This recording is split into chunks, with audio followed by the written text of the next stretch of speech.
Bonjour et bienvenue sur la chaîne Photogral. Aujourd'hui nous allons parler de l'objectif de base. Pour comprendre comment se forme une image en photographie, nous avons vu dans cette vidéo qu'il était possible de faire des photos sans objectif. Intéressons-nous maintenant aux raisons pour lesquelles l'objectif a été inventé. Et surtout son rôle.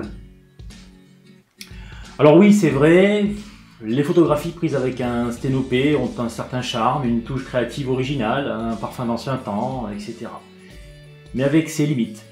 Car dans la pratique et toutes les différentes techniques de prise de vue, on ne s'en sort pas vraiment avec une faible luminosité. Bon, alors comment faire? On pourrait agrandir le trou du sténopé? Non. On se retrouverait avec une multitude de ronds flous qui se superposent et l'image serait une soupe de cercles de confusion, plus ou moins sombres et clairs en fonction des points de l'image qu'il projette. On obtiendrait un étalement des détails et une photo complètement floue. Pour obtenir une image nette, avec une grande ouverture, il ne faut plus laisser les rayons lumineux se propager en ligne droite. Il faut les forcer à dévier de leur trajectoire pour les faire se projeter en un point ou un plan. Pour cela, il faut utiliser un autre milieu que l'air et casser la loi de propagation linéaire de la lumière. Et cet autre milieu est ce que l'on appelle un milieu réfringent. Vous en connaissez certainement, le verre, l'eau, le plexiglas et certains gaz dans certaines conditions. Quand un rayon lumineux est dévié de sa trajectoire linéaire en passant dans un milieu optique, on dit qu'il se réfracte. C'est un autre phénomène naturel que l'on appelle la réfraction. Parlons de ça justement, pour bien comprendre. Quand un rayon lumineux traverse un corps transparent, une toute petite partie est réfléchie, et le reste est dévié de sa trajectoire linéaire. On dit que le rayon est réfracté. Cette déviation est due à ce que la vitesse de la lumière est différente, selon le milieu dans lequel elle évolue.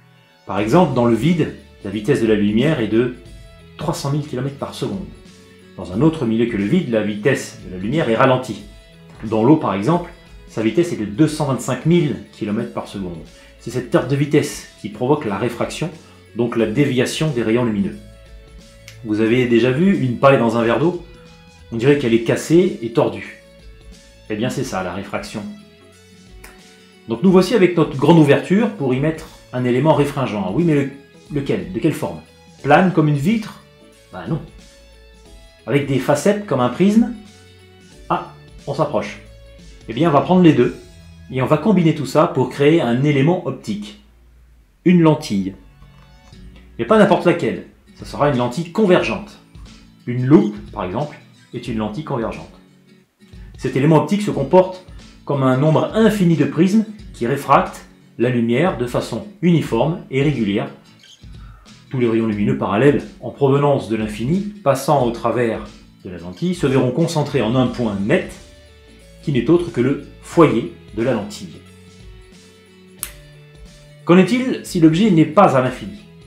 La lentille a la capacité de faire converger les faisceaux qui ne sont pas parallèles en fonction de la distance entre l'objet et la lentille. L'image se forme sur le foyer théorique, l'objet à l'infini, ou à une distance plus ou moins grande de ce foyer théorique.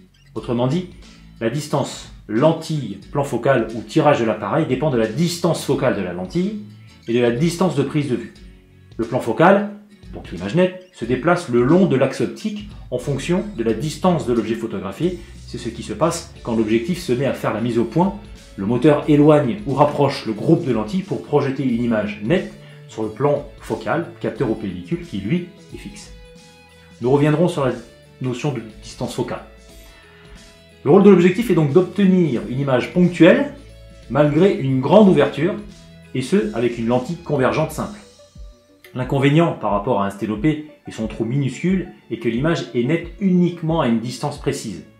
Dans un sténopé, il n'y a pas de distance focale puisque la lumière se propage linéairement.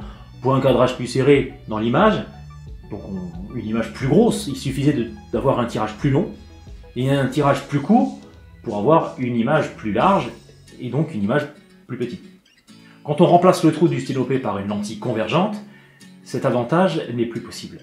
On introduit une autre caractéristique optique, la distance focale. Et c'est cette distance focale et la distance de prise de vue qui déterminent le bon tirage de l'image. Bien, venons-en justement à cette notion de distance focale. Comme la lumière ne se propage plus en ligne droite et qu'elle est déviée par une lentille, l'image qui se forme à son foyer est nette. C'est ce que l'on appelle le plan focal de la lentille. Si l'on déplace ce plan en avant ou en arrière du foyer, l'image est floue. Il existe des lentilles avec une distance focale courte ou longue. Les lentilles à courte focale ont la capacité à former l'image nette à une distance courte derrière elles. Ces lentilles ont des formes très bombées. Au contraire, les lentilles à longue focale sont aussi des lentilles convexes, assez plates, avec une forme beaucoup moins bombée, et projettent une image loin derrière elles. Pour faire simple, les courtes focales donnent des images larges, avec un angle très ouvert ou grand angle. On a l'impression que l'image est loin de nous. Les longues focales donnent des images resserrées, avec un angle assez fermé. L'image semble plus près, on la grossit, dirons-nous. Un exemple simple pour bien vous faire comprendre. Voici deux lunettes astronomiques de même diamètre. La petite a une focale de 400 mm, la même que les gros télé blancs des photographes animaliers. Et l'autre lunette a une focale de 770 mm, presque le double de la précédente. Il est évident que l'on ne va pas voir la même chose, la même image, et la même image ne sera pas projetée sur le capteur. En voici un exemple. Cette photo a été prise avec un 70D et un 100 mm macro. Peu importe la taille du capteur, APS-C ou 24-36, le principe est le même. La deuxième a été prise avec le même boîtier, au même endroit, avec une focale de 1200 mm. 1250 exactement. Oui, oui, vous avez bien entendu. 1250 mm. Bon, c'est un télescope qui a cette focale-là. Et il en existe des plus gros avec une focale encore plus importante, de l'ordre de 3550 mm, 3,50 m. Ça fait rêver un télé de ce gabarit, non? Bref, vous l'avez compris, on ne fait pas le même genre de photo avec n'importe quelle focale. Pour en revenir à notre lentille simple, des appareils photo ont existé avec ce genre d'objectif. Le Kodak Brownie en est un exemple. C'est un moyen format à bobine 620, avec une lentille simple, convergente. Donc en conclusion, notre objectif de base, c'est une lentille convergente, simple. Allez, ciao!